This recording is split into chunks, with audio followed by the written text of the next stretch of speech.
Bonjour à tous, eh bien prenons un moment tous ensemble aujourd'hui pour continuer à lire et méditer le volume 4 du livre du ciel de Luisa Picaretta. Au nom du Père qui me crée, du Fils qui me sauve et du Saint-Esprit qui me sanctifie. Amen.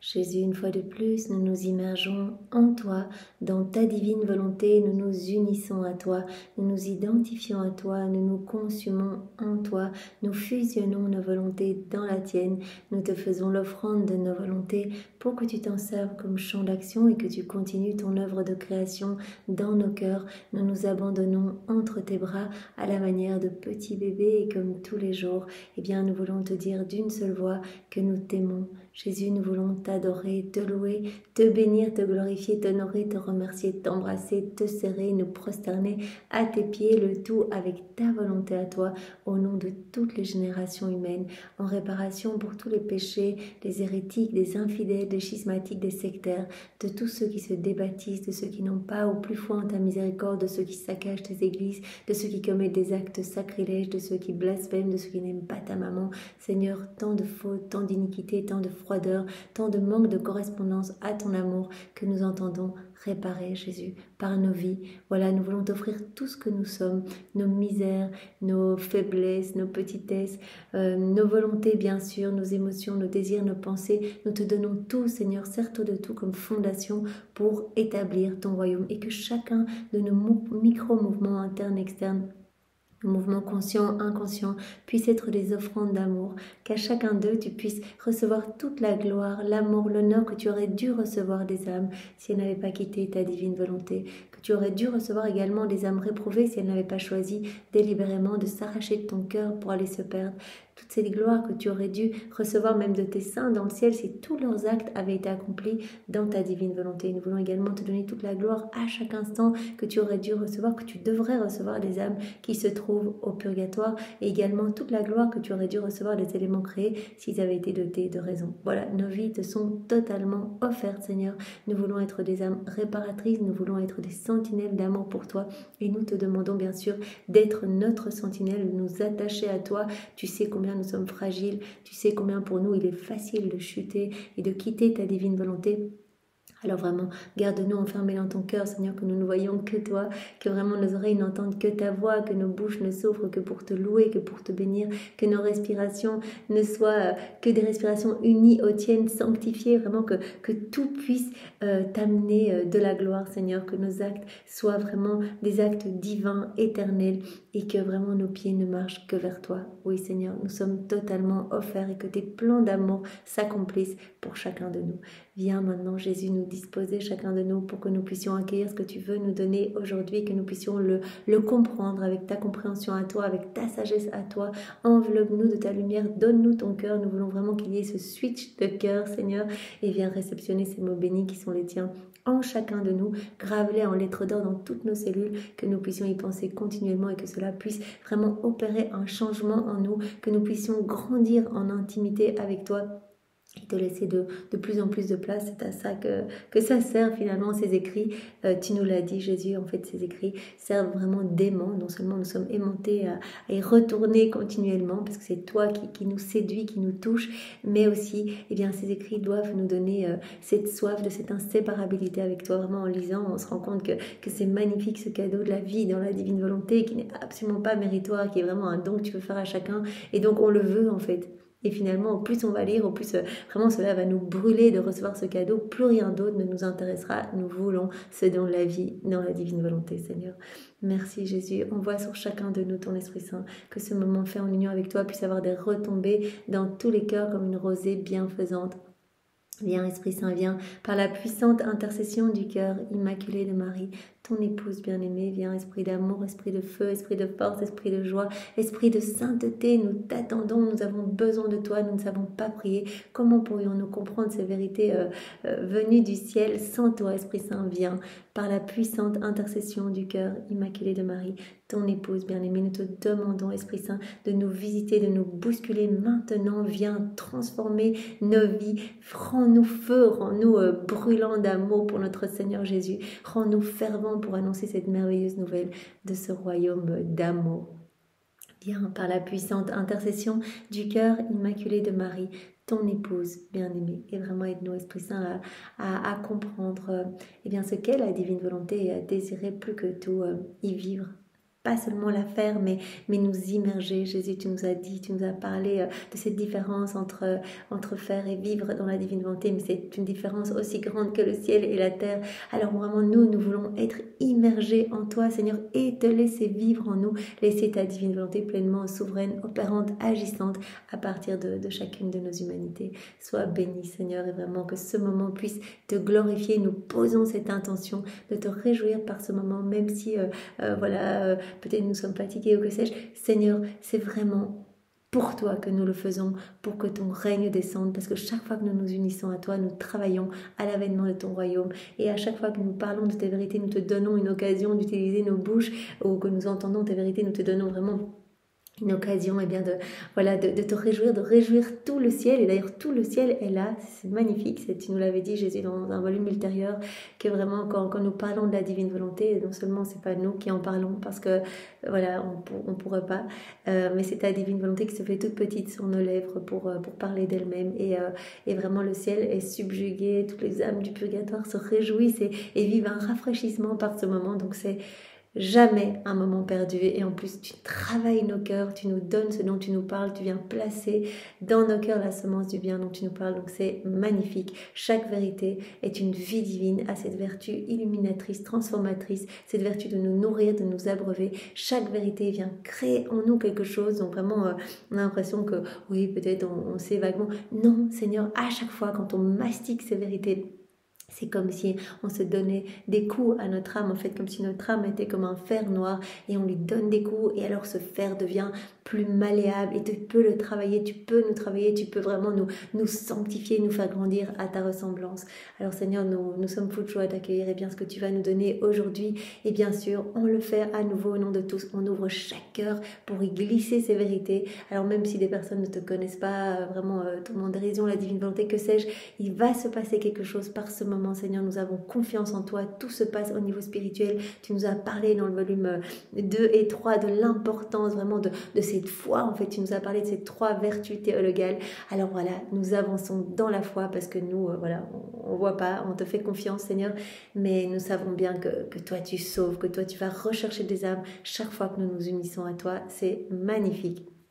Des âmes du passé, des âmes autour de nous, des âmes du futur qui retournent à l'église, qui se repentent, qui se convertissent, qui ouvrent les écrits du ciel. Seigneur, tu nous as dit que vraiment les âmes vivant dans ta divine volonté, essayez d'y vivre, qui vraiment essaient de faire des actes avec l'intention de te glorifier, et bien vraiment, elles travaillaient à l'embellissement des générations humaines, et que tout passait par ces actes faits dans la divine volonté. Tu octroies grâce, charisme, prodiges, miracles, etc.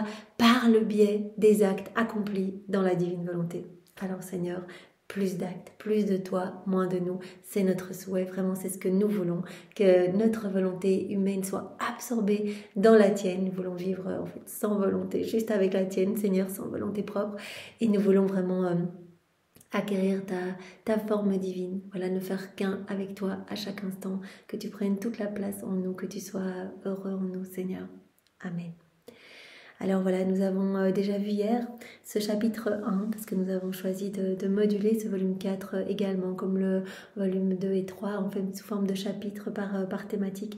Peut-être que c'est vrai, les vidéos paraissent un peu plus longues, mais vous pouvez vraiment les regarder, sur plusieurs jours. C'est parce que j'essaie de reprendre tous les passages par thématique pour vraiment ancrer en fait ces vérités. On voit vraiment le fil rouge dans chaque volume. On voit que Jésus nous répète toujours la même chose, que ces 4 premiers volumes sont vraiment les fondations, les bases pour vivre dans la divine volonté. Donc Jésus nous parle dans chaque volume de l'importance de l'obéissance, de la simplicité, de la pureté d'intention, du détachement des autres, de la patience, de la résignation à sa volonté. Et chaque fois Jésus nous donne de nouveaux exemples pour marteler et pour vraiment nous amener à brûler d'amour pour lui. Alors hier, nous avons vu comme premier chapitre, Jésus qui dit à Louisa, laisse-moi te parler de l'amour vrai. Il nous le disait à nous à travers elle. Et alors on a vu différents points, donc l'amour vrai est nourri de l'espérance, jamais lâcher l'espérance. Ces 3 vertus théologales qui sont inséparables, qui nous rappellent le mystère trinitaire comme un feu. Et donc l'espérance va nourrir vraiment cet amour vrai. L'amour, en fait, qui est cette charité, cet amour agapé, l'amour même de Dieu. Alors, Jésus, tu nous as dit aussi que l'amour vrai n'est jamais seul.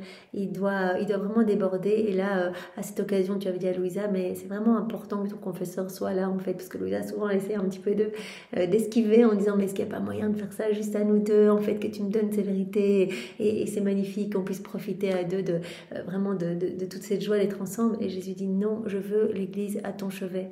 Et vraiment, voilà... Ton confesseur, toi et moi, vraiment c'est le symbole de la Trinité. Parce que l'amour vrai n'est jamais seul, il doit déborder. Et je veux le consentement de ton confesseur avec son intention toujours unie à la mienne pour continuer bien cet amour trinitaire. Alors tu nous as dit aussi l'amour vrai requiert une véritable confiance, toujours tu nous le dis, voilà, il faut qu'on soit abandonné à toi et qu'on accueille tout comme venant de tes mains, et c'est vraiment ça qui va te faire grandir en nous, quoi qu'il nous arrive, quelle que soit la situation, Seigneur, vraiment je te remercie, je te loue. Moi je vois peut-être pas eh bien voilà toutes les grâces qui vont résulter, mais je te fais confiance. Nous souvent on voit un mur, Jésus lui c'est une marche après chaque croix, comme Jésus nous l'a dit déjà dans tous les volumes précédents.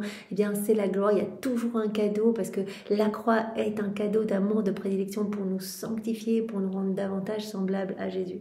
Donc vraiment tout accueillir avec cette véritable confiance. Donc l'amour vrai requiert cette confiance. L'amour vrai accueille les peines et transforme toutes les souffrances en joie. Donc vraiment Jésus veut que nous soyons vraiment débordants de cet amour, de son amour, et que nous accueillions tout et que nous arrivions à transformer nos souffrances en joie en regardant les fruits que celles-ci vont produire, en fait. Comme Jésus l'a fait tout au long de sa vie, il a dit, si moi je vais regarder juste mes souffrances, je serais mort vraiment tout de suite, en fait.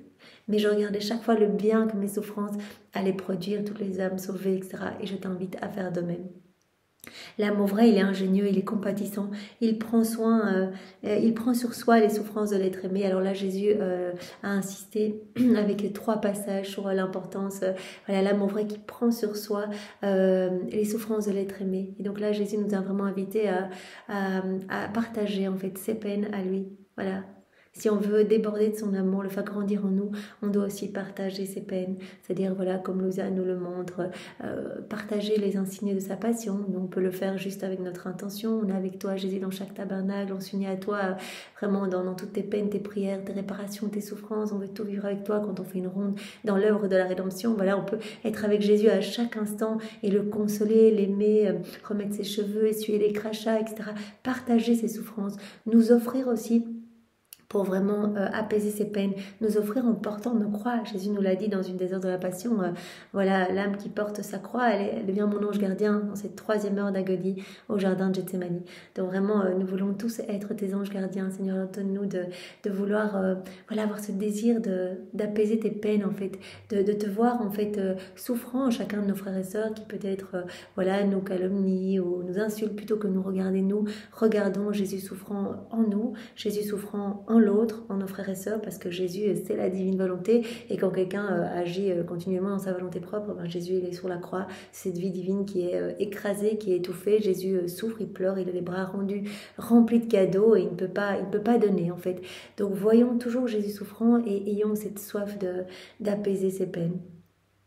Donc il nous avait montré 3 passages pour nous demander vraiment de le soulager, en fait, voilà. Et par chacun de nos actes, comme on l'avait vu dans le volume 3, eh bien chacun de nos actes produit comme une onction, une huile, en fait, pour apaiser les souffrances de Jésus, comme ses plaies, en fait, comme Louisa qui voyait cette huile sortir de son cœur, et elle avait pu vraiment soulager Jésus. Eh bien c'est nos actes accomplis dans la divine volonté, cette résignation à la volonté de Dieu, que ta volonté soit faite. À chaque fois, eh bien on apaise Jésus, on lui donne la gloire que les autres auraient dû lui donner, on lui donne l'amour que tous auraient dû lui donner, on offre en fait à la Trinité ce que ses enfants auraient dû lui donner. C'est ce que Jésus a fait tout au long de sa vie, en fait. Il est venu donner à son Père les remerciements et la gloire que les hommes auraient dû lui donner s'ils n'avaient pas quitté la divine volonté.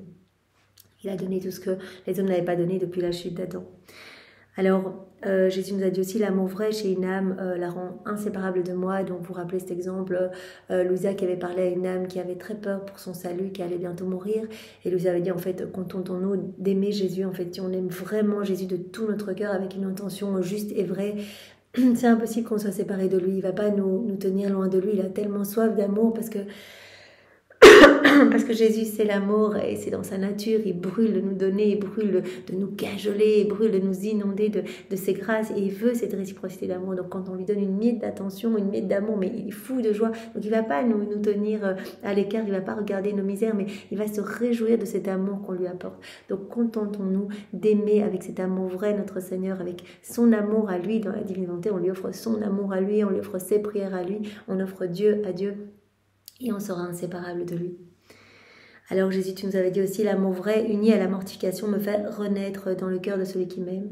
Donc Louisa, elle avait vu Jésus crucifié, elle se dit, mais c'est une image en bois ou c'est vraiment Jésus en chair? Jésus avait dit, non, c'est pas une image en bois, c'est moi en fait. Je vis vraiment dans l'âme qui s'abandonne entre mes bras, qui m'aime en fait. Parce que quand une âme m'aime vraiment, elle me fait naître en elle en fait. Par chacun de nos actes qu'on va faire dans la divine volonté, on alimente la vie même de Jésus. C'est lui qui grandit en nous. L'amour vrai est constant, il est sans limite, il est fort, il est noué avec Dieu et le prochain, donc il faut toujours ces trois caractéristiques. Alors Jésus avait dit, l'amour pour être parfait, l'amour vrai pour être parfait, il doit être triple, et c'est en moi, Jésus nous avait dit que se trouve cette triple condition de l'amour. Alors Jésus avait dit, regarde-moi comment je t'aime comme le Créateur, je t'aime comme le Rédempteur, je t'aime comme un amoureux, je t'aime comme mon image, je t'aime partout dans toute la création, tout est un je t'aime pour toi, tout est expression, manifestation de ma tendresse divine pour toi, et je t'aime de toute éternité. Mon amour n'a jamais eu de commencement ni fin pour toi, donc regarde cet amour brûlant pour toi, accueille-le et rends-le-moi en fait dans la divine volonté. On accueille tout cet amour, on place nos je t'aime et on réoffre tout. Donc Jésus avait dit, je veux que tu me rendes ce triple amour en m'aimant à chaque instant. Voilà, que tout soit fait par amour pour moi, avec cette pureté d'intention, que tu me rendes ce triple amour en m'aimant aussi par égard pour toi, et le bien que tu retires à t'unir à moi en fait. Voilà, vois les merveilles, loue-moi, sois vraiment dans l'exaltation pour tout ce que j'accomplis en toi. Et je veux que tu me rendes ce triple amour en m'aimant pour tous et en tout. Répare pour tes frères et sœurs qui ne m'aiment pas. Rends-moi cet amour. Mon amour déborde pour chacun de vous. Et il y a très peu de retour à mon amour. Je veux cette harmonie entre le ciel et la terre. Et alors, Jésus, tu nous avais dit aussi, si tu veux être rempli de l'amour divin, tu dois te dépouiller de tout, comme on l'avait vu dans le volume 2 et 3. Voilà, ce détachement, en fait, arriver à notre néant. Et si on est complètement vide, Jésus va pouvoir nous remplir de lui. En fait, vous vous rappelez, il avait construit vraiment cette fondation dans le cœur de Louisa à partir de son néant. Et cette fondation s'élevait jusqu'au ciel. Ça, c'était quelque chose que Jésus nous a montré dans le volume 3. Jésus se trouvait au-dessus de cette fondation pour montrer que c'est vraiment un travail divin. Il n'y avait pas d'ouverture, il n'y avait pas de fenêtre, pour montrer vraiment que l'âme, eh bien, qui s'abandonne entre les bras de Jésus, eh bien, ne doit pas retomber dans les choses du monde, ne doit pas commencer à regarder les choses de la terre, mais elle doit garder son regard vers le ciel, avec une ouverture vers le ciel. Et donc vraiment, c'est important, Jésus peut créer à partir de notre rien. Si on commence à se remplir de nous-mêmes, qu'on est plein de nos considérations, etc., et plein de notre volonté propre, Jésus pourra absolument rien faire. Il dit, mais je ne trouve pas les matériaux nécessaires pour construire en fait. C'est vraiment votre abandon entre mes bras, en disant, Seigneur, je suis rien, tu es tout, je plonge mon rien dans le tout que tu es, et vraiment je te donne mon rien pour que tu me façonnes, que tu fasses ce que tu veux. Donc on voit vraiment que ces bases nous sont répétées à travers chacun des volumes, c'est important. Et Jésus avait dit bien sûr l'amour vrai, c'est l'amour trinitaire. Voilà, cet amour, la nature de la Sainte Trinité est formée par l'amour le plus pur, l'amour le plus simple, l'amour le plus communicatif, cet amour qui se communique continuellement. On a vu cet amour entre le Père, le Fils et l'Esprit Saint, donc le Père qui génère continuellement le Fils, de cet amour mutuel, le Fils qui aime le Père, et de cet amour mutuel, eh bien procède l'Esprit Saint. Et vraiment, il y a cette génération et cette procession continuellement, ça ne s'arrête pas. Et vraiment, bien sûr, quand nous faisons nos actes dans la divine volonté, la Trinité s'installe en nous, c'est un aimant, et la Trinité s'installe, et donc il y a cette procession et cette génération continuellement en nous. Et c'est une présence réelle et non mystique, donc c'est juste magnifique. Alors aujourd'hui, on attaque le chapitre 2. Jésus dit à Louisa et nous dit à nous, ma fille, laisse-moi te dire ce que j'attends de toi. Premièrement, je veux que tu sois toujours patiente. Donc Jésus va nous parler de l'importance de la patience à la date du 31 janvier 1901.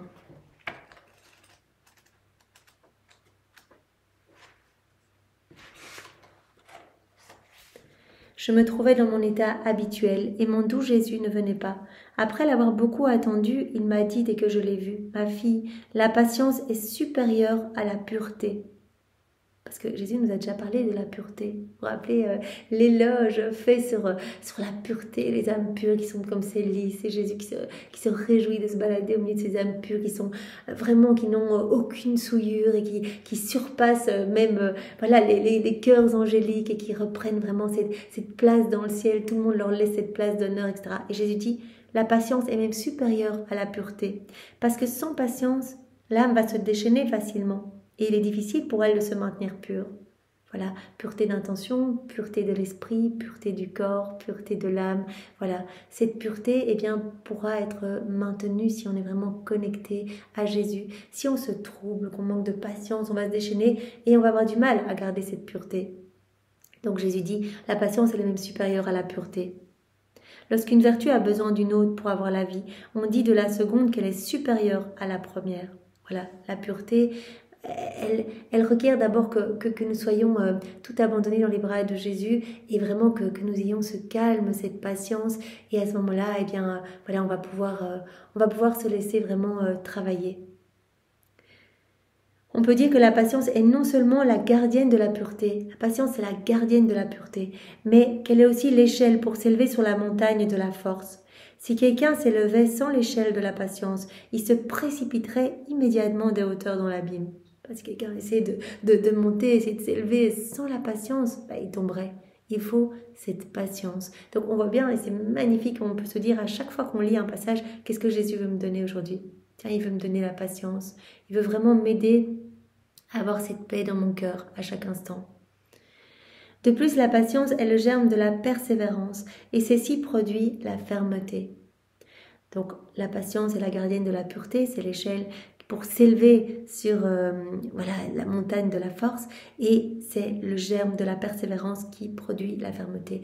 Persévérance dans le bien, constance dans le bien, qui produit la fermeté dans le bien. Oh, combien l'âme patiente est ferme et stable dans le bien.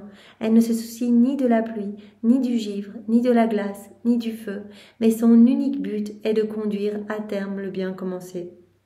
Il ne peut y avoir de plus grande sottise que celle de celui qui a accompli un bien aujourd'hui parce que ça lui plaît et qui l'abandonne demain parce qu'il n'en a plus le goût. Donc cette persévérance, cette constance dans le bien, eh bien, c'est la patience qui le permet. La patience est le germe de la persévérance. Que dirait-on d'un œil qui voit un moment et ne voit plus le moment d'après, d'une langue qui tantôt parle et tantôt est muette?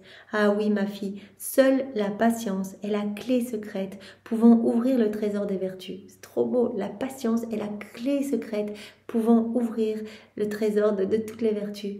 Donc la patience est la gardienne de la pureté, est l'échelle pour s'élever sur la montagne de la force, est le germe de la persévérance qui va conduire à cette fermeté, à cette constance dans le bien. Donc c'est cette clé secrète, la patience, qui va nous permettre d'ouvrir les trésors de toutes les vertus. Donc voilà, Jésus vient mettre cela maintenant dans notre cœur, Seigneur. Sans cette clé secrète, les autres vertus ne verraient pas le jour pour donner la vie à l'âme et l'ennoblir. Voilà, le Seigneur nous demande aujourd'hui vraiment d'accueillir cette patience, cette paix qu'il est en train de placer dans chacun de nos cœurs. Deuxième point, je veux que tu gardes toujours tes yeux fixés sur moi. Avec comme premier sous-point, tu es comme cette fleur sans racines, à la date du 18 septembre 1900.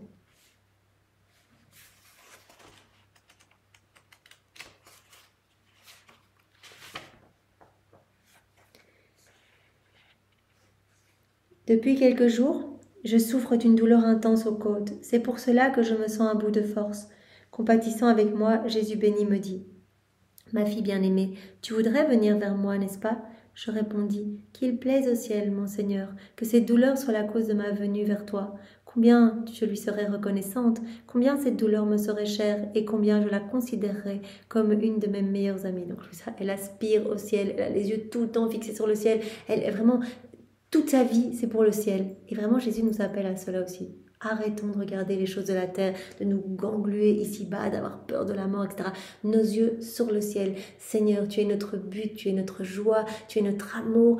Nous voulons vraiment vivre unis à toi et déjà ici-bas. En vivant dans la divine volonté, tu vas nous permettre de vivre déjà la vie des bienheureux.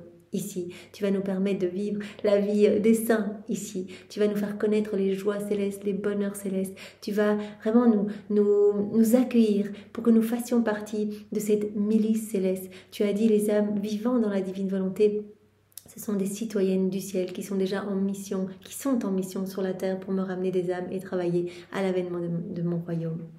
Alors voilà, regardons Louisa, c'est notre chef de file, c'est notre modèle. Elle a les yeux fixés sur le ciel. Elle n'a pas peur de mourir. Au contraire, elle y aspire pour être continuellement avec Jésus. Parce que sa plus grande souffrance, eh bien, c'est quand elle ne voit pas Jésus physiquement. C'est sa croix à elle, avec la croix aussi, d'avoir toujours le confesseur qui doit venir. Donc elle souffre, elle aime Jésus, elle est en agonie, elle meurt littéralement quand elle ne le voit pas. Oh Jésus, que cette douleur soit la cause de ma venue vers toi. Combien je lui serais reconnaissante, combien cette douleur me serait chère, combien je la considérerais comme une de mes meilleures amies. Mais je crois que tu veux me tenter, comme les autres fois, en m'excitant avec tes invitations et ensuite en me laissant déçue. Tu parviendras à rendre mon martyre plus cruel et plus déchirant. On l'avait déjà vu à de multiples reprises. Jésus qui disait à Louisa, tu veux venir ma petite chérie, viens si tu veux, viens. Et puis après, il lui montrait une âme en train de dépérir, en train de courir à sa perdition, ou bien il lui montrait des gros fléaux, etc. En disant, mais si tu viens, mais qu'est-ce qui va se passer? Est-ce que tu veux pas prendre sur toi les souffrances, par exemple, de ce pécheur qui va se perdre pour qu'il soit sauvé? Et directement, eh bien, Jésus rappelait Louisa à son rôle d'âme victime, et il disait, oui, en fait, voilà. Ou alors, Louisa était interdite par son confesseur de mourir, etc. Donc, elle dit, mais à nouveau, tu m'appelles, il y a eu des fois comme ça, et c'était touchant, Louisa qui suivait Jésus, donc son âme avait quitté son corps, et elle disait, vite, mon époux, amène-moi vite dans le ciel, parce qu'elle sentait bien que Jésus allait lui refaire un petit peu lui refaire en disant, mais tu peux maintenant, est-ce que tu veux pas souffrir aussi par amour pour moi? Voilà. Je crois que tu veux me tenter comme les autres fois en m'excitant avec tes invitations et ensuite en me laissant déçue. Tu parviendras à rendre mon martyre plus cruel et plus déchirant. Mais de grâce, aie pitié de moi. Ne me laisse pas sur la terre plus longtemps. Absorbe en toi le misérable ver que je suis. J'ai raison de te demander cela, puisque c'est de toi que je suis venue à la vie. En m'entendant, mon aimable Jésus devint toute tendresse et me dit, « Pauvre fille, ne crains pas. Ce qui est certain, c'est que le jour viendra où tu resteras absorbée en moi. » Vous vous rappelez, hier on avait vu que, en fait, l'âme peut quitter son corps dans deux occasions. Quand elle brûle de l'amour de Dieu, en fait, ou alors par exemple, quand l'âme de Louisa quitte son corps, c'est qu'elle est toute brûlante d'amour. Ou alors l'âme quitte son corps, eh bien, à la fin de la vie, en fait, par la souffrance, par les douleurs. Donc, il n'y a vraiment que la douleur ou l'amour qui peut permettre à l'âme de se détacher du corps. Et Jésus lui a dit, à un moment, tu seras tellement immergé de moi. Voilà, et tu seras vraiment uni à moi, absorbé en moi, que vraiment, là, ton âme pourra s'élever et venir me rejoindre pour l'éternité. Et quand je n'aurai plus besoin aussi d'une âme victime pour vraiment apaiser ma justice divine. Quand j'aurai... Alors à ce moment-là, je te prendrai avec moi, ou si jamais ta ville ou le monde ne mérite plus d'avoir une âme victime qui porte en fait tout. Voilà, absorbe en toi le misérable ver que je suis. J'ai raison de te demander cela, puisque c'est de toi que je suis venue. En m'entendant, mon aimable Jésus devint toute tendresse et me dit, « Pauvre fille, ne crains pas. Ce qui est certain, c'est que le jour viendra où tu resteras absorbée en moi. Sache cependant que tes continuels élans pour venir vers moi, surtout à la suite de mes invitations, te sont très utiles et te font vivre entre le ciel et la terre, sans l'ombre d'un poids terrestre. » Le fait que tu es tout le temps les yeux fixés sur moi, sur le ciel, tes élans pour venir me rejoindre, pour m'aimer, etc., pour m'appeler, en fait, c'est bon pour toi. Ça te fait vivre entre le ciel et la terre, sans l'ombre du poids terrestre, en fait, d'être tout le temps fixé sur moi. Tellement que tu ressembles à ces fleurs qui n'ont même pas de racines dans la terre. Il n'y a plus rien qui te raccroche à la terre, tu ne regardes que moi. Comme ces fleurs, des fleurs qui n'ont pas de racines. En vivant ainsi, suspendu dans les airs, tu réjouis le ciel et la terre. En regardant le ciel, c'est uniquement de lui que tu te réjouis, et tu te nourris de tout ce qui est céleste. Tu te nourris des mets les plus délicieux. Tu te nourris des joies du ciel, tu te nourris de moi, de mes paroles, etc. Tu n'es plus attaché à la terre, tu ne te nourris pas des choses de la terre. Cela vraiment ne vient pas t'apesantir. Nous, on peut vraiment se poser la question, nous on est encore vachement ganglués dans tout ça. Et vraiment, cela nous empêche de nous élever. Vraiment, Jésus veut cette spiritualisation, qu'on s'élève, qu'on se détache de tout pour vraiment venir nous greffer dans le soleil de la divine volonté et que les rayons de ce soleil puissent vraiment se répandre et vraiment se diffuser à partir de notre humanité dans tous les cœurs. Donc tu es comme ces fleurs qui n'ont même pas de racines de la terre. En vivant ainsi, tu es suspendu dans les airs, tu réjouis le ciel et la terre. En regardant le ciel, c'est uniquement de lui que tu te réjouis et tu te nourris de tout ce qui est céleste. Ensuite, en regardant la terre, tu en as compassion et tu l'aides autant que tu peux. Mais à la suite de la rencontre des parfums du ciel, tu perçois immédiatement la puanteur qui monte de la terre et tu l'as en horreur. Est-ce que j'aurais pu te placer dans une situation qui me soit plus chère à moi et au ciel et plus profitable à toi et au monde? En fait, comme tu es là entre le ciel et la terre et que tu ne regardes que le ciel et tu te réjouis, tu reçois tous ces parfums célestes, Jésus qui nous avait dit dans le volume 3, je suis la lumière de tout le ciel, je suis comme cette petite fleur qui parfume tout le ciel, il n'y a pas de vertu sans moi, il n'y a pas de lumière sans moi. Bien, Louisa, elle se nourrit de tout ça. Et donc, la puanteur de la terre lui paraît encore plus affreuse en fait. Et donc, elle donne sa vie pour réparer. Elle donne sa vie pour vraiment refaire toutes les offenses des hommes en les plongeant dans la divine volonté. Quand je dis refaire, ça veut dire sanctifier chaque acte des hommes. Donc, elle reprend les actes de tous ses frères et sœurs, toutes les puanteurs du monde. Elle plonge tout dans la divine volonté et elle offre à Dieu uniquement de l'amour, de la louange, de la gloire, au nom de tous. Elle répare. Donc la puanteur de la terre lui paraît davantage horrible quand elle est inondée et immergée des parfums du ciel, parce qu'elle est inondée et immergée des parfums du ciel. Donc je t'ai vraiment placé dans une situation qui m'est très chère, ainsi qu'à tout le ciel, et qui est très profitable pour toi et pour le monde. Voilà, comme tu répares pour tes frères et sœurs, et pour ton âme aussi, c'est très profitable. Je lui répondis, et pourtant, mon Seigneur, tu devrais avoir compassion de moi, tu devrais ne pas prolonger mon séjour ici-bas, pour toutes les raisons que j'ai, mais surtout à cause des tristes temps qui se préparent. Qui aura le cœur de voir des carnages si sanglants? D'ailleurs, tu devrais avoir pitié de moi à cause de mes continuelles privations de toi, qui me coûtent plus que la mort. Et pitié de moi, Seigneur, c'est ce qu'elle dit, prends-moi avec toi, regarde les souffrances que je vis. Pendant que je disais cela, je vis une multitude d'anges autour de notre Seigneur. Ils lui disaient, notre Seigneur et notre Dieu, ne te laisse pas importuner davantage, contemple-la. Nous l'attendons avec anxiété. En fait, tout le ciel attend Louisa. Voilà. C'est ce que nous est montré ici. Tous les anges disent, prends-la, amène-la, contemple-la. Nous, on se réjouit de toutes ces paroles, qu'elles soient parmi nous, etc. Blessés par sa voix, nous sommes venus ici pour l'écouter. Donc voilà, chaque fois que nous parlons de la divine volonté aussi, il y a tout le ciel qui est autour de nous. Et surtout, tous viennent se déverser dans notre acte. Notre acte, il est complet. Il y a tous les saints, il y a tous les actes de tous les saints de tous les temps, il y a tous les actes de Maman Marie, il y a tous les actes de Jésus qu'il a accomplis lors de son passage sur la terre, les actes d'amour qu'il a placés dans la création, dans chaque sacrement, etc. Il y a tout, la Trinité même s'y reproduit. Donc vraiment, nous voyons bien que quand nous vivons dans la divine volonté, que nous parlons de la divine volonté, que nous faisons nos actes, eh bien nous sommes dans cette unité du divin vouloir avec chaque élément créé, les éléments commencent à nous reconnaître et avec tout le ciel.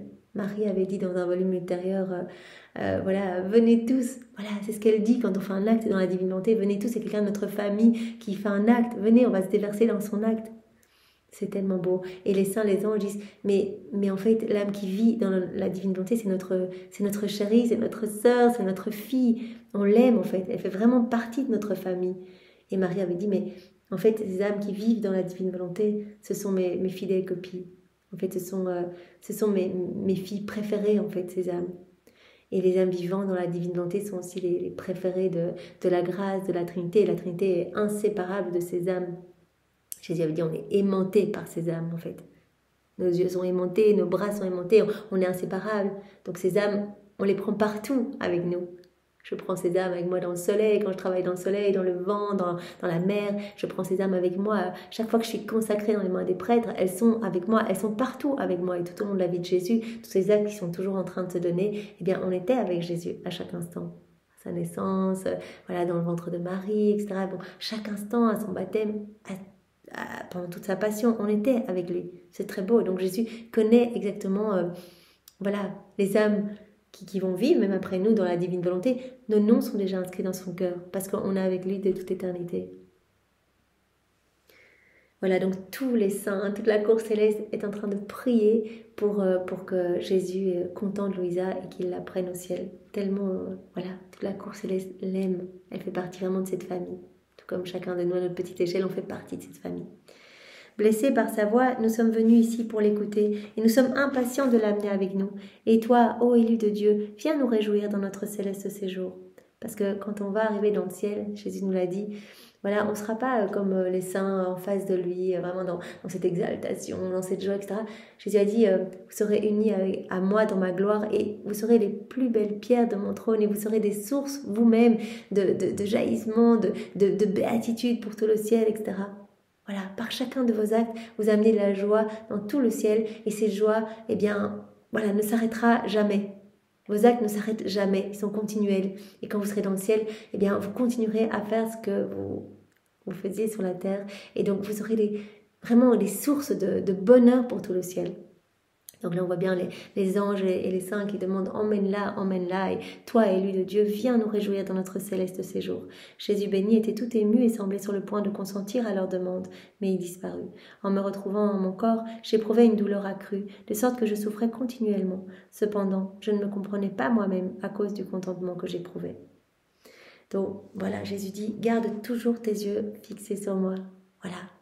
Unis-toi à moi continuellement, regarde le ciel, ne regarde plus les choses de la terre. Je te donnerai vraiment cette grâce du dépouillement des choses ici-bas, de la sainte indifférence pour les choses ici-bas. Ton âme doit s'élever, voilà, comme Louisa, qui est vraiment comme cette fleur sans racines, qui est plus dans le ciel que sur la terre d'ailleurs. Et alors, comme deuxième sous-point, écoute ma maman. Donc à la date du 21 août, 1901. Poursuivant dans mon état habituel, je me suis retrouvée hors de mon corps. M'étant mise à la recherche de Jésus, c'est la maman reine que j'ai retrouvée.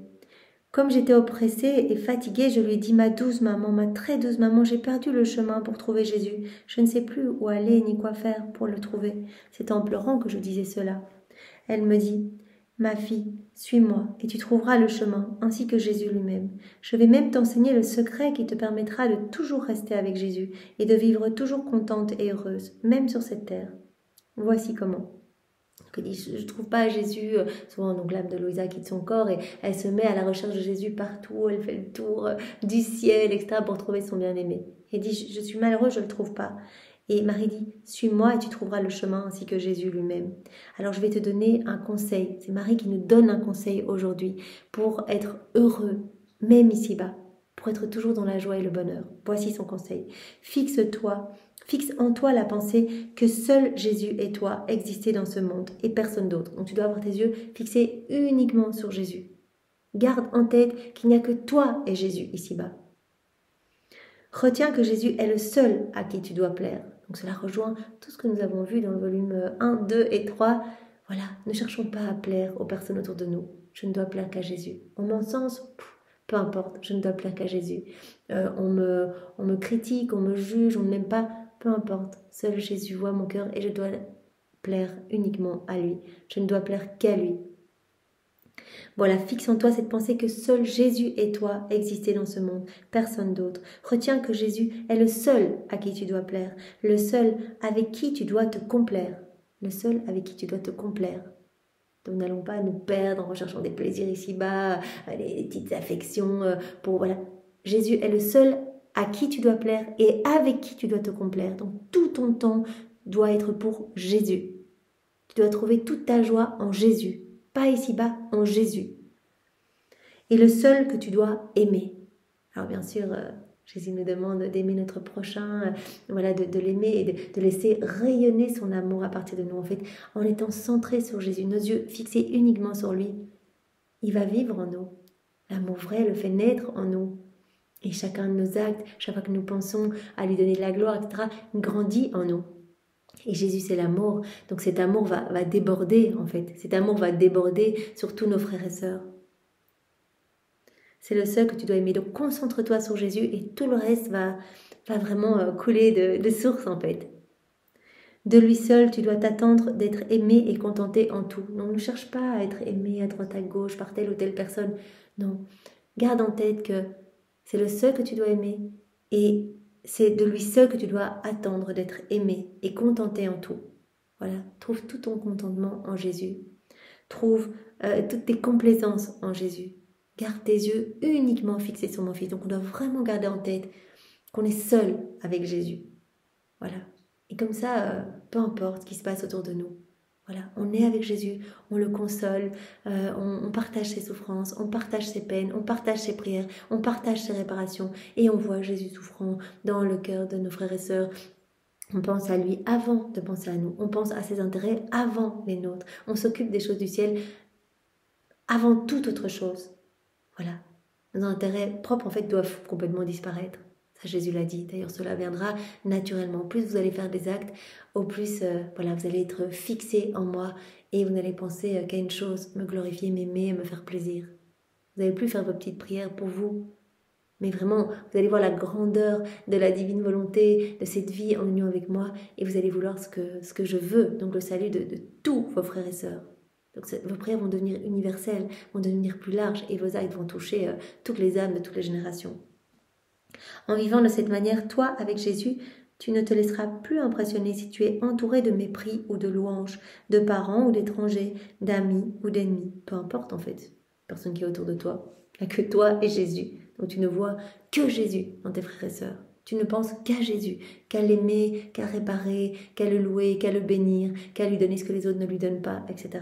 Donc peu importe finalement, voilà, si quelqu'un te blesse, ben merci Seigneur, c'est une occasion de me rapprocher de toi, de coller à toi dans la croix. Je te bénis pour cette occasion vraiment que tu me donnes.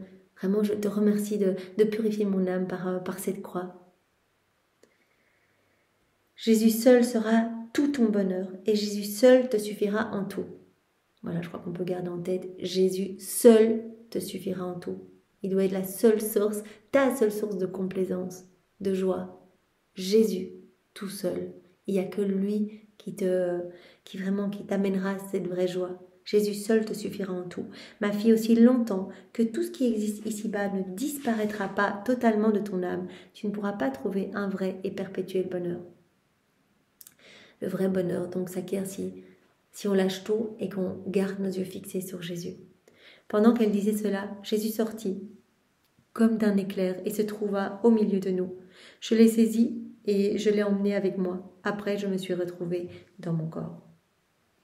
Donc c'est très beau. On a vu comme premier point, je veux que tu sois patient. Donc la clé secrète pour ouvrir vraiment tous les trésors des vertus, c'est la patience. Et puis Jésus a dit, je veux que tu gardes toujours les yeux fixés sur moi. Donc voilà, que tu sois comme cette fleur sans racines, vraiment, et que tes continuels élans voilà, te détachent de la terre en fait. Et que tu puisses voilà, ne regarder que les choses du ciel. Et alors Marie qui nous a donné cette leçon allant dans ce sens, considère qu'il n'y a que Jésus et toi sur la terre, que tu ne dois plaire qu'à Jésus. Voilà, tout ce que tu fais, fais-le pour Jésus. Donc en fait ça rejoint vraiment cette pureté d'intention en fait. Je fais tout par amour pour toi Seigneur. Pas pour plaire à droite à gauche aux personnes qui me regardent, qui vont dire « Ah, elle a fait ça, etc. » Non, on ne doit plaire qu'à Jésus. Lui, il voit dans les tréfonds de notre cœur. Alors, troisième point, je veux que tu sois persévérante et constante dans le bien. Donc ça rejoint vraiment ce premier point quand Jésus a dit je veux que tu sois patiente. Et Jésus nous a dit la patience c'est le germe de la persévérance, de la constance dans le bien. Avec comme premier point, la persévérance est un signe certain que l'œuvre est de moi. Jésus nous l'avait déjà dit dans les volumes antérieurs.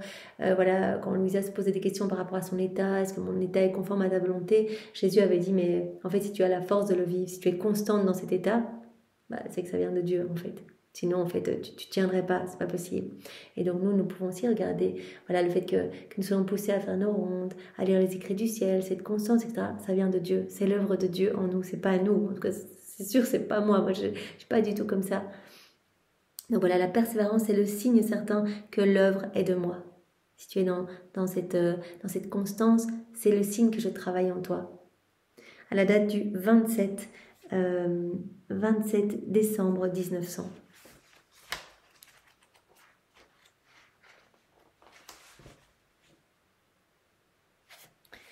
Ce matin, j'étais habitée par une certaine crainte au sujet de mon état.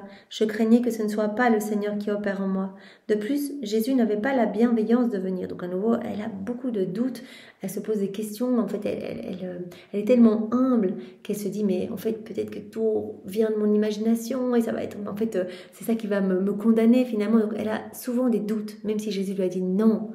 Ton état est conforme à ma volonté. D'ailleurs, quand tu me vois, que tu ne me vois pas, que tu souffres, que tu ne souffres pas, ton état est conforme à ma volonté. Peu importe ce que tu ressentes, etc., ton état est voulu par moi. Et tu m'as donné ton oui pour cet état. Donc elle a à nouveau des doutes. De plus, Jésus n'avait pas la bienveillance de venir. Après l'avoir longtemps attendu, dès que je le vis, je lui exposai ma crainte. Il me dit, ma fille, avant tout, pour te lancer dans cet état, il faut le concours de ma puissance. D'ailleurs, qui t'aurait donné la force et la patience de demeurer si longtemps dans cet état étendu sur un lit? Voilà, le fait que tu sois comme ça dans ton lit, ça, elle a une vie terrible d'un point de vue humain. Si on regarde, on se dit, voilà, elle est dans son lit, elle ne peut pas manger, elle vomit tous ses aliments, elle ne peut plus bouger, elle est paralysée, elle ne voit personne, elle est détachée de tout. Mais c'est merveilleux, c'est le travail de Dieu en elle. Donc ton état est conforme à ma volonté, sinon tu n'aurais jamais pu tenir dans cet état. Tu aurais été en dépression, etc. C'est moi qui t'ai donné cette force et cette patience. La persévérance est un signe certain que l'œuvre est de moi, car Dieu seul n'est pas sujet au changement. Regarde, tous les jours, Louisa, tu fais la même chose. Tu te réveilles, tu m'offres ta journée, et puis tu vois ton confesseur, tu lui parles de ce que tu as vécu en dehors de ton corps, et puis tu fais tes rondes du matin au soir, du soir au matin. Louisa, elle est en train de faire ses rondes, elle est en train de bénir, de glorifier, de mettre ses je t'aime partout, de tenir compagnie à la divine volonté en chaque élément créé, dans l'œuvre de la rédemption, dans les sacrements. Elle est en train de mettre son je t'aime pour unir son je t'aime, ses actes à ceux de la divine volonté, pour que ses actes et ceux de la divine volonté ne fassent qu'un. Elle fait cela tout le temps. Et Jésus dit, ça, c'est un signe que c'est moi qui le fais en toi. C'est moi qui est en toi. Je suis la divine volonté.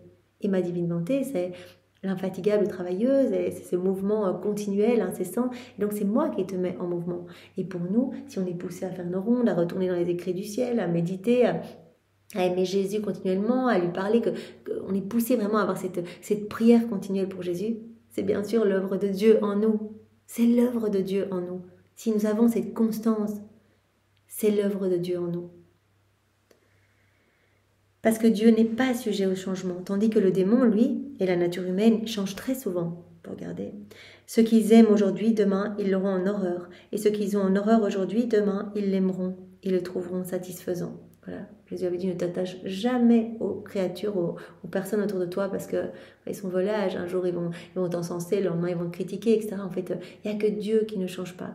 Donc voilà, le fait que tu ne changes pas, que tu sois vraiment dans cette force, dans ce courage et à continuellement, du matin au soir, faire ce que tu fais pour moi, pour travailler pour mon royaume, eh bien c'est un signe que je suis en toi.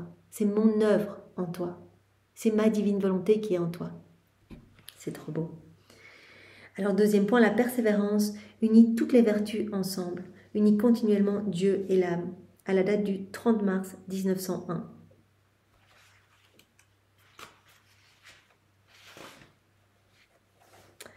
Jésus ajouta, « Ma fille, sois patiente, résigne-toi en tout à ma volonté, non pour quelque temps, mais pour toujours, toujours, car seule la persévérance dans le bien montre que l'âme est véritablement vertueuse. Seule la persévérance dans le bien montre que l'âme est vertueuse. C'est la persévérance seule qui unit toutes les vertus ensemble. » Donc la patience va ouvrir le trésor qui va nous donner accès à toutes ces vertus, et la persévérance, en fait, la patience va être le germe de la persévérance, et la persévérance va unir toutes les vertus ensemble. On peut dire que seule la persévérance unit perpétuellement Dieu et l'âme, les vertus et la grâce. Comme une chaîne, elle les encercle, et en les liant tous ensemble, elle y forme le nœud très sûr du salut. Elle lie toutes les vertus ensemble, forme comme un nœud, elle encercle toutes ces vertus ensemble, elle forme comme le nœud très sûr du salut pour cette âme persévérante. Là où il n'y a pas de persévérance, il y a beaucoup à craindre. Cela dit, Jésus disparut. Donc Jésus nous avait dit aussi dans un volume ultérieur que vraiment c'était presque impossible qu'une âme persévérante dans le bien, eh bien, ne devienne pas sainte en fait. Donc c'est vraiment très encourageant pour nous, et c'est Jésus qui qui vit en nous, en fait. C'est Jésus qui va nous donner sa personnalité, son immutabilité, sa constance, etc. Au plus on va faire nos actes, au plus cela va s'installer naturellement, en fait. Un bien en appelant un autre, un acte en appelant un autre, une méditation en appelant une autre. Voilà, c'est Jésus qui va faire ce travail en nous. Donc au plus on va se rapprocher de lui, au plus voilà, il va infuser sa paix en nous, voilà, cette patience en nous. Parce qu'il va d'abord tout ordonner. Il ne va pas cohabiter avec le péché, donc il va tout ordonner. On dit que le fils du divin fiat, c'est l'ordre, et que la fille de l'ordre, c'est la paix. Donc cette paix va s'établir en nous. Et la paix va nous amener aussi à... Voilà, la patience et le germe de la persévérance. On va nous amener vraiment à continuer. Voilà, c'est Jésus qui va le faire en nous. Jésus qui est immuable, qui ne change pas. Alors, comme troisième sous-point, l'âme devient constante quand la lumière de la volonté, de ma volonté, entre en elle, à la date du 31 mars 1901.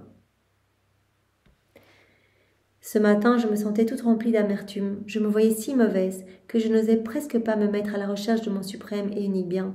Ignorant mes misères, le Seigneur eut pourtant la bienveillance de venir.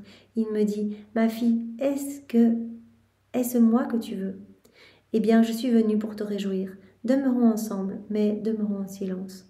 Après être restés ensemble quelque temps, Jésus me transporta hors de mon corps. Je voyais que l'Église fêtait le dimanche des rameaux.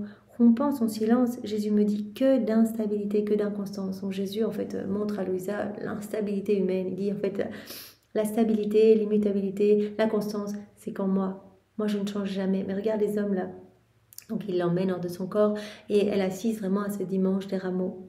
Que d'inconstance. Regarde, aujourd'hui, ils ont crié Hosanna en me proclamant le roi. Un autre jour, très rapidement après, ils crieront Crucifie-le, crucifie-le.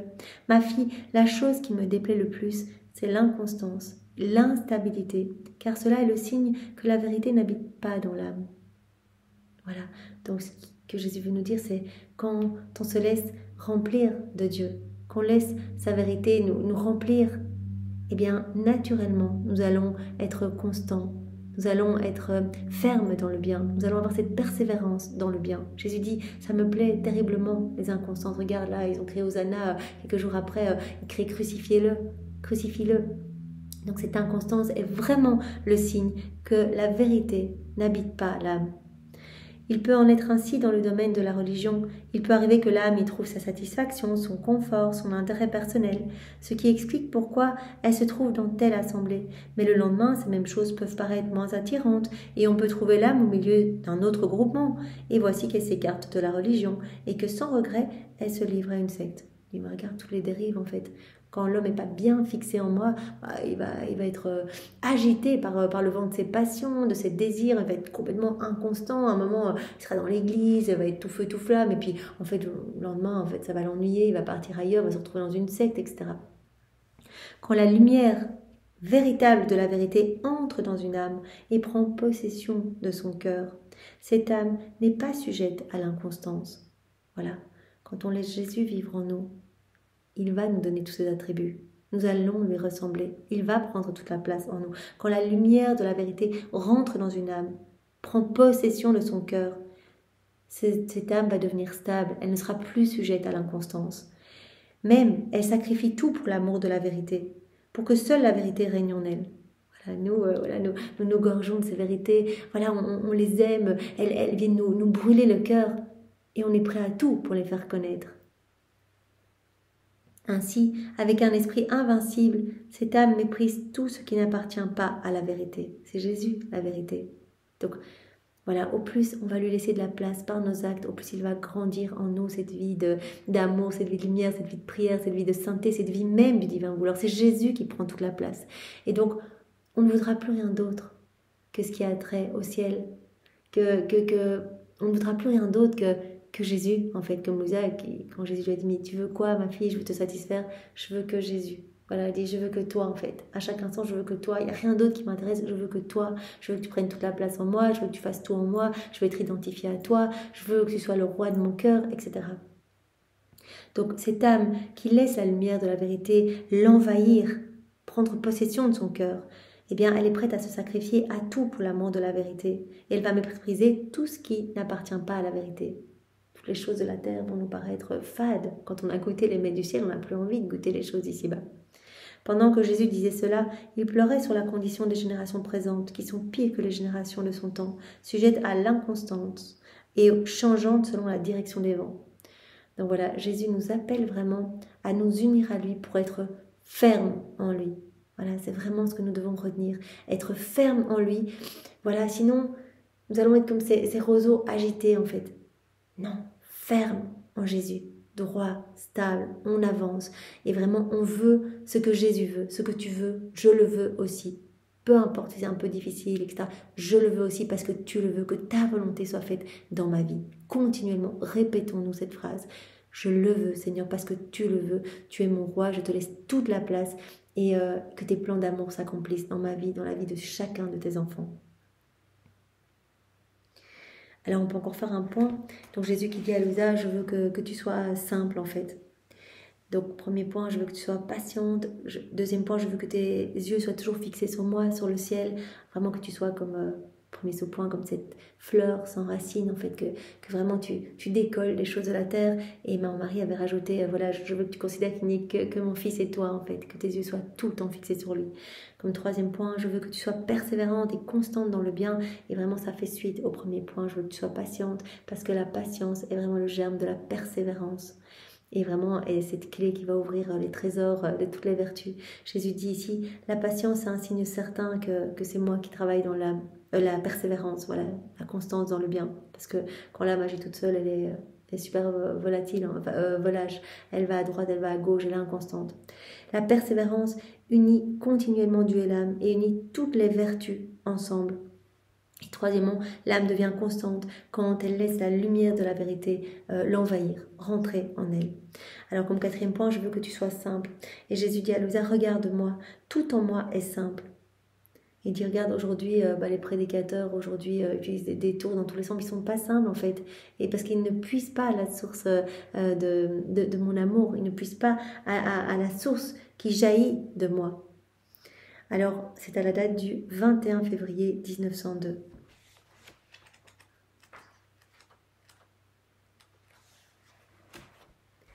Je me trouvais dans mon état habituel, quand mon adorable Jésus se montra dans mon intérieur, en situation de repos.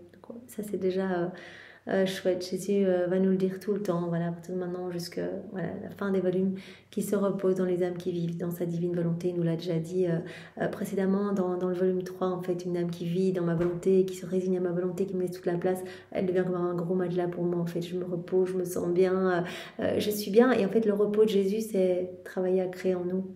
C'est un peu paradoxal, mais il se repose en pouvant nous embellir, en pouvant nous donner ses grâces, en pouvant nous sanctifier, en pouvant décaper nos cœurs, les purifier, etc.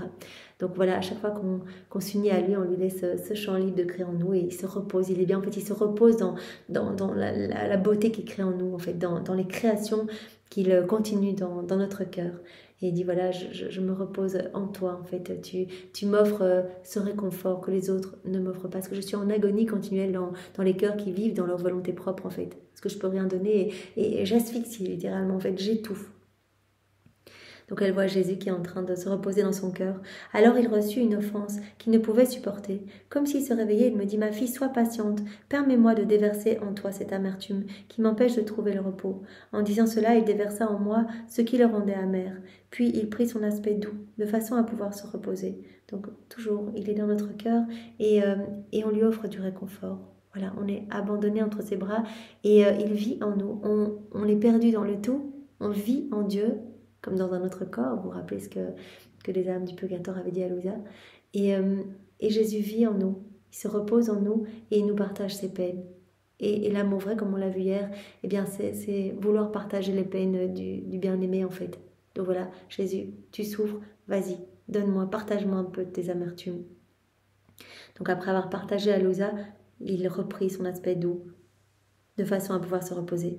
Par la suite, il continua de demeurer dans mon intérieur en répandant beaucoup de rayons de lumière, de façon à former un faisceau de lumière apte à éclairer tous les hommes à l'intérieur de ce faisceau. Cependant, certains recevaient plus de lumière que d'autres. Pendant que je regardais ce qui se passait, notre Seigneur me dit, donc de l'intérieur, en fait, il fait rayonner de la lumière et pour éclairer tous les hommes. Mais certains ne veulent pas en fait. C'est aussi la lumière de sa grâce. On avait vu ce qui le pousse à châtier les hommes, c'est que les hommes se détournent de cette lumière, n'en veulent pas et préfèrent les ténèbres. Et combien le soleil, si voilà, on fait une comparaison, combien le soleil serait offusqué s'il avait raison, que les hommes s'arrachent leurs yeux pour ne pas voir sa lumière. C'est ce qu'on fait avec la lumière de la grâce. On la repousse quand on va s'enfoncer dans les ténèbres et dans les misères d'ici-bas. Ma bien-aimée, quand je garde le silence, c'est que je veux me reposer. C'est-à-dire que toi, tu te reposes en moi et que moi, je me repose en toi. Quand je parle, c'est signe que je veux être actif. C'est-à-dire que tu m'aides dans l'œuvre du salut des âmes. Car puisque les âmes sont mes images, ce qu'on fait pour elles, je le retiens comme fait à moi-même. Les âmes sont mes images, en fait, sont des parties de moi. Donc, quand tu travailles au salut des âmes, en fait, ce que Jésus nous demande, c'est garder nos yeux sur lui et continuellement le consoler et réparer pour tous nos frères et sœurs, continuellement lui donner ce que les autres ne lui donnent pas. Quand tu travailles pour le salut de tes frères et sœurs, quand tu fais tes actes, juste nos petits actes, comme je mange dans ta divine volonté, je prends ma douche, je me brosse les dents, je travaille, je marche, enfin, vraiment les petites choses du quotidien, des âmes sont sauvées. On travaille au salut des âmes en faisant nos actes. Quand tu travailles au salut des âmes, tu travailles pour moi. Tu travailles à l'avènement de mon royaume. Tu travailles à rendre les générations humaines plus belles, même celles du passé. Il n'y a pas de temps en Dieu. Pendant qu'il disait cela, je vis plusieurs prêtres, et Jésus sembla se plaindre à leur sujet, et dit « Mes paroles ont toujours été simples, si simples, qu'elles se laissaient comprendre par les savants et les ignorants, comme on peut le voir clairement dans le Saint Évangile. » Les prédicateurs de ces temps-ci utilisent tellement de détours et de tours dans leurs sermons que les gens restent à jeun et ennuyés. On voit que ces prédicateurs ne puisent pas la parole à la source qui jaillit de moi. Je dis, en moi, tout est simple en fait. Je veux qu'en fait tu sois simple aussi. Ça, le Seigneur s'adresse à chacun de nous. J'utilise pas des tours et des détours. Viens, fonds-toi en moi et prête-moi ta bouche et je parlerai à travers ta bouche. Prête-moi tes yeux, je regarderai à travers tes yeux. J'imprimerai, c'est vraiment ce sceau de la compassion sur tous tes regards. Ne cherche pas à faire par toi-même. Abandonne-toi à moi. Et vraiment, là, Jésus pointe du doigt toutes ces personnes qui parlent de Dieu et qui en fait parlent avec tours et détours, peut-être par intérêt personnel ou que sais-je. Et Jésus dit en fait, on voit qu'ils ne puissent pas vraiment à la source en fait, qu'ils ne puissent pas la parole à la source qui jaillit de moi. Parce que moi, tout est simple en moi. Et je veux que tout soit simple en vous. Donc au plus on va se coller à Jésus, au plus on va acquérir tout ce qu'il nous demande, la paix, la patience, la constance, l'immutabilité, la persévérance dans le bien, le détachement des choses de la terre, nos yeux ne vont se fixer que sur lui, cette simplicité. Jésus nous a dit intérieurement, moi je ne peux rien faire de compliqué, on ne sait pas faire des choses compliquées, tout est simple en nous, ultra simple. Donc on n'a pas à se tordre l'esprit de savoir mais comment en fait. Voilà, laissons jaillir ça de notre cœur et dire Jésus tu fais en moi et puis voilà. Peu importe si c'est juste dans un moment comme ça où je parle pas, je t'offre cette prière, ou si c'est juste en préparant le repas, c'est une prière parce que je te laisse vivre ce moment en moi. C'est la prière la plus parfaite qui soit, qui te donne la gloire la plus parfaite, l'adoration la plus parfaite, l'amour le plus parfait au nom de tous. Donc voilà, soyons simples, laissons Jésus vivre en nous, parce que sinon on lui met un peu des bâtons dans les roues, on l'empêche d'agir en nous. Si on commence à être trop compliqué, c'est que ça vient pas de Dieu. On peut encore faire un point pour aujourd'hui. Donc Jésus dit à Louisa, garde vraiment toujours ton cœur pur et innocent. Donc c'est ce qu'on peut déduire de ce qu'on va lire maintenant dans cette vérité du 14 octobre 1900.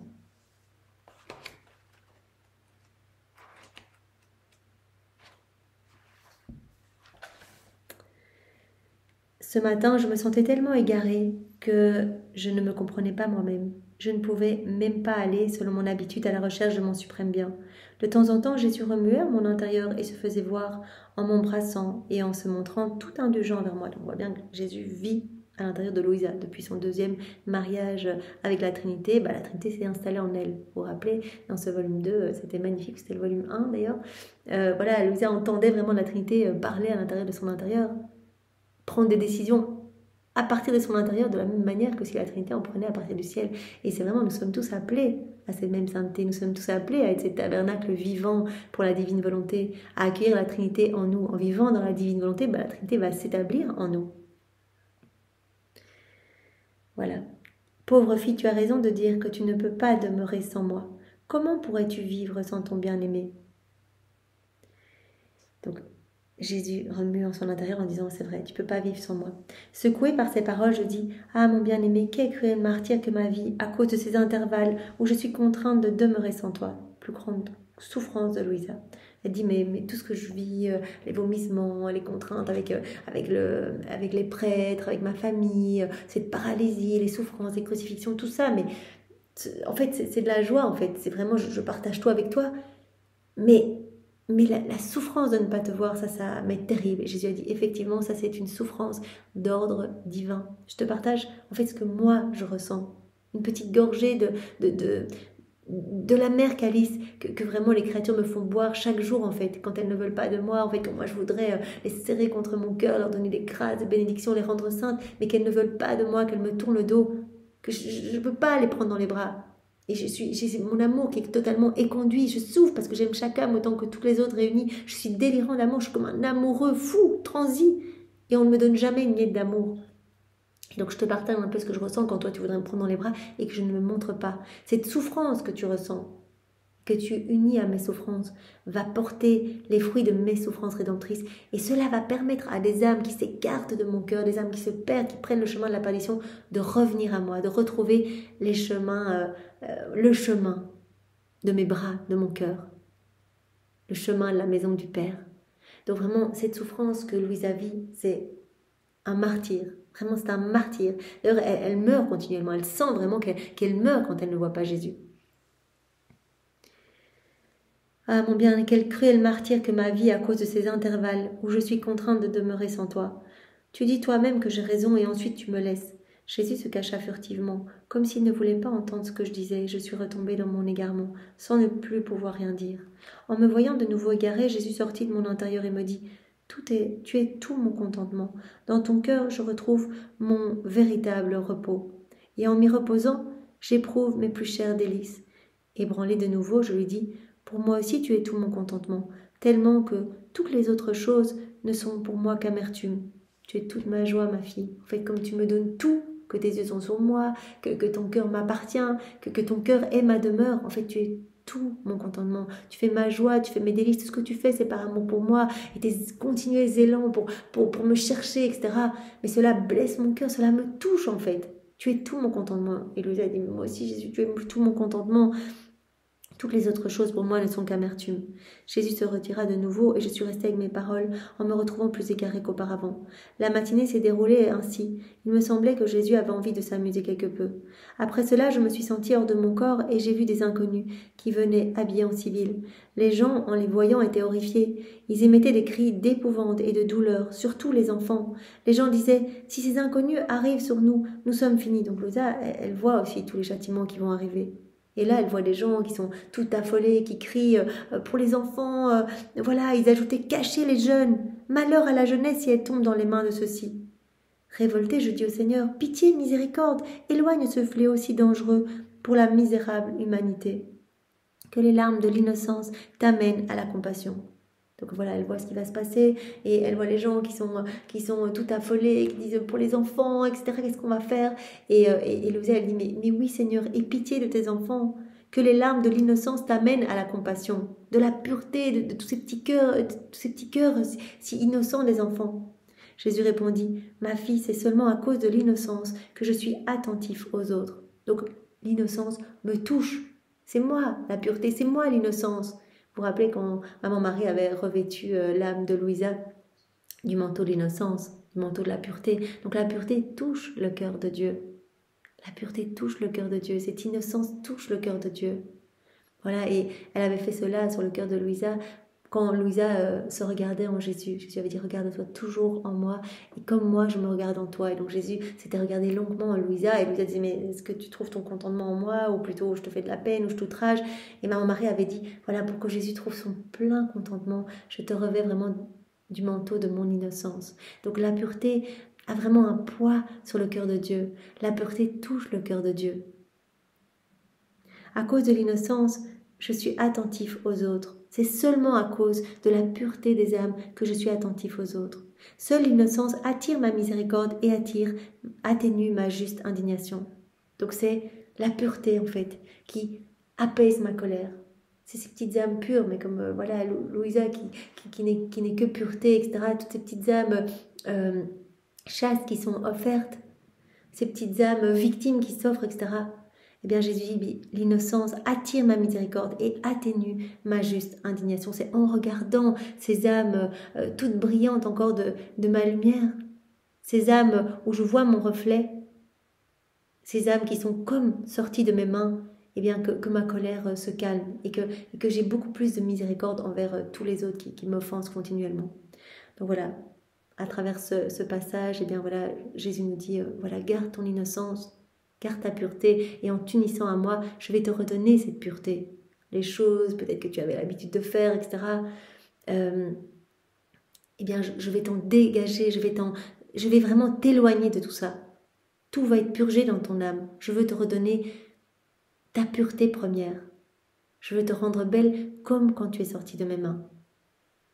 Voilà, eh bien nous allons rester là pour aujourd'hui. Donc on a vu Jésus qui nous disait, ma fille, laisse-moi te dire ce que j'attends de toi. Et tout ce qu'il nous a dit aujourd'hui, ce qu'il continuera à nous dire les prochains jours, Jésus va nous le donner. Non seulement il nous le donne maintenant, mais au plus nous allons faire nos actes, au plus cela va vraiment s'établir en nous. Donc cette paix, cette patience, que nos yeux soient fixés uniquement sur lui, le détachement des choses de la terre, la persévérance, la constance dans le bien. La simplicité, aussi vraiment cette simplicité, comme lui est simple en fait, s'il vient vivre en nous, il va nous donner cette simplicité. Et cette pureté, cette innocence qui touche tant son cœur et qui atténue sa juste indignation. Merci Seigneur, et pour te remercier bien de toutes ces vérités que tu nous as données aujourd'hui. Nous t'embrassons avec les baisers de Maman Marie, nous t'attirons contre nos cœurs et nous t'enlaçons avec ces gestes tendres à elle. Nous te réoffrons toutes les paroles qu'elle avait l'habitude de te dire. Nous t'offrons son cœur, tout magnifique, tout immaculé. Nous t'offrons son cœur, Jésus. Nous t'offrons ton propre cœur. Nous t'offrons l'amour de ton Père, l'amour d'Esprit Saint, l'amour trinitaire, cet amour vrai, cet amour brûlant. Nous t'offrons tous les actes d'amour de tous les saints, de tous les temps que nous refaisons dans ta divine volonté pour te donner une gloire nouvelle et pour donner à chacun d'eux, chacun de ces saints, une gloire accidentelle. Nous t'offrons tous les actes qui ont été accomplis dans la divine volonté par Adam avant sa chute, par Maman Marie, la totalité de ses actes, par Louisa, les âmes à la suite de Louisa. Voilà, toute cette huile. En fait, chaque acte est comme cette petite huile qui va apaiser tes plaies, Seigneur. Voilà, nous t'offrons tout maintenant pour t'apaiser, pour te soulager. Nous t'offrons tous tes attributs divins qui sont cachés en chaque élément créé. Il y a des petits cadeaux cachés partout pour nous. Dès que nous nous unissons à la divine volonté, nous recevons ces cadeaux. Ça, nous le savons. Eh bien, Jésus, nous prenons tous ces cadeaux pour te les réoffrir. Nous t'aimons avec la force du vent, avec la puissance des vagues, avec la lumière du soleil, avec les sentiments des étoiles, avec la chaleur de ce soleil, justement, avec la pureté de l'eau, avec l'humilité de la terre. Nous t'aimons avec la suavité des parfums des fleurs. Nous t'aimons, Seigneur. Nous t'offrons à toi-même et nous le faisons au nom de tous. Sois béni éternellement, Seigneur. Attache-nous à toi. Au nom du Père et du Fils et du Saint-Esprit. Amen. Soyez tous bénis. Passez une belle journée dans la divine volonté. Au revoir.